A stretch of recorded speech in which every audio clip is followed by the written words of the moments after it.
Y'all, it is seriously gross out in DC today, but I still want to get my flow on.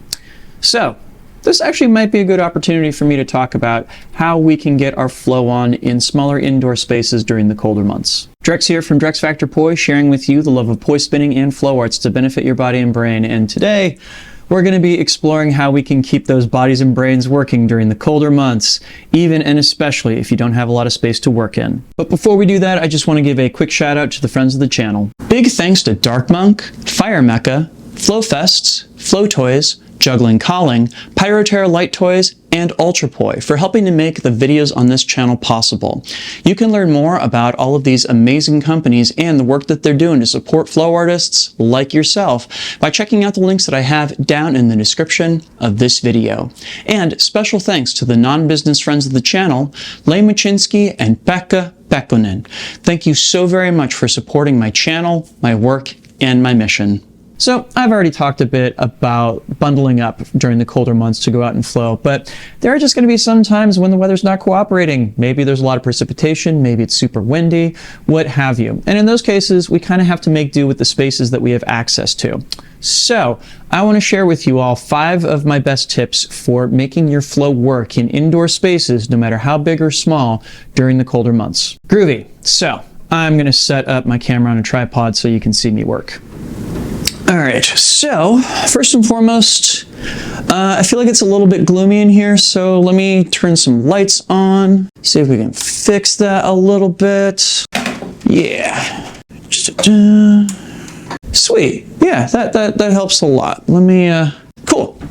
Perfect. So, first things first, I know I have a lot of space in here, more than most, but I also am going to say that I would like to have a little bit more. So that's going to lead us to tip number 1.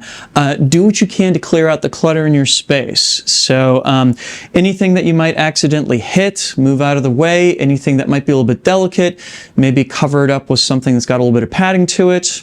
Let me get to work here. This can live over here. This can go back here. Might not be a bad idea to put a little bit of padding on the TV. Give me 1 second. Yeah, awesome. I think that'll work well. All right, I'm loving all that space. Cool.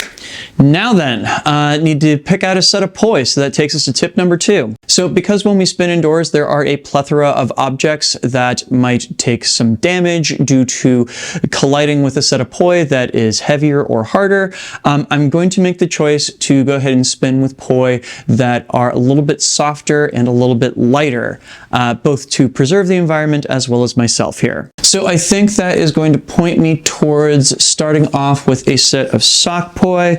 They are wonderfully soft, especially in these little heads right here.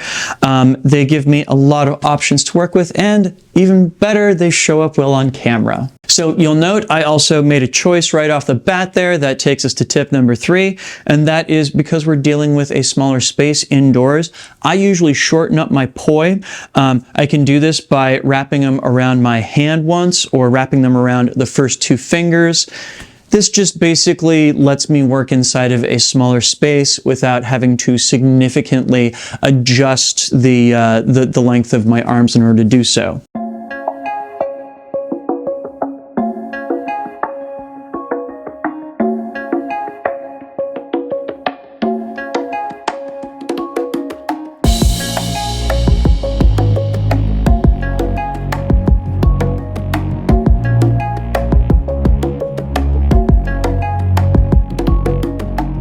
Now, because I'm also dealing with the shortened ceilings, I'm also having to make a choice in terms of the amount of volume that I take up.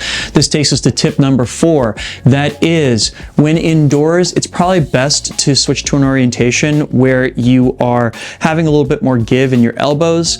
I hate to use this term, but we're going to use it here. This is a place where you're allowed to use T-Rex arms and maybe not extend your arms out the entire way as you're spinning the poi.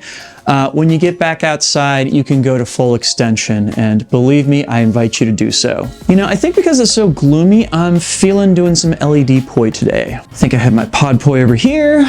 All right, so these are kind of the best of all worlds. Not only are they pretty light as well as soft, but also by default, they're a little shorter, so I have a little bit more freedom to extend my arms, but not a whole lot there.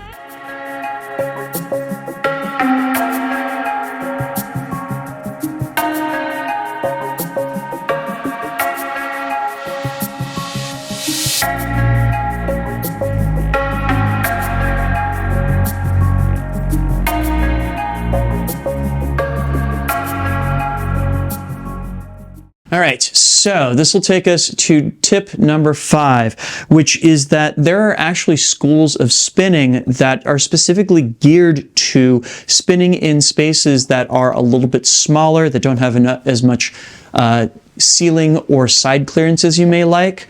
The whole point of glow stringing is to try and spin objects in as small a space as possible.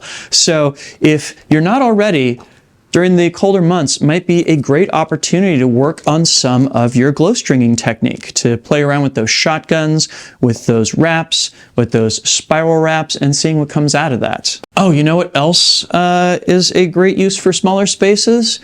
I've been learning some basic Maori short poi technique in the past few weeks, and definitely this works well inside of small spaces, for sure.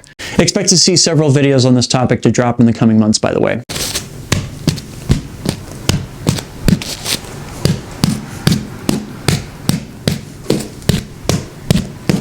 All right, so I think what I'm actually feeling right now is to go ahead and just do a little dancey dance with my LED poi right now. So I'm gonna go ahead and put on some music and just flow out for a little while. If you want to join me, please do.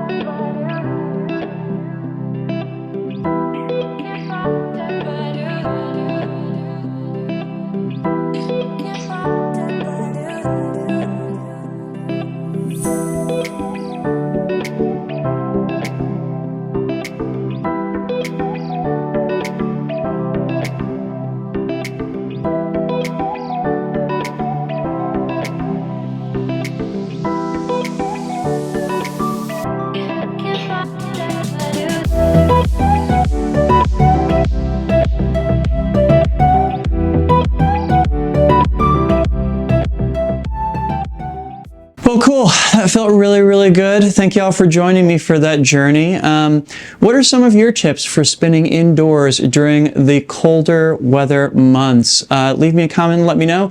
And also let me know, did any of these tips help you out? Please make sure to like, comment, share, and subscribe to keep the conversation going and to help other people find this video.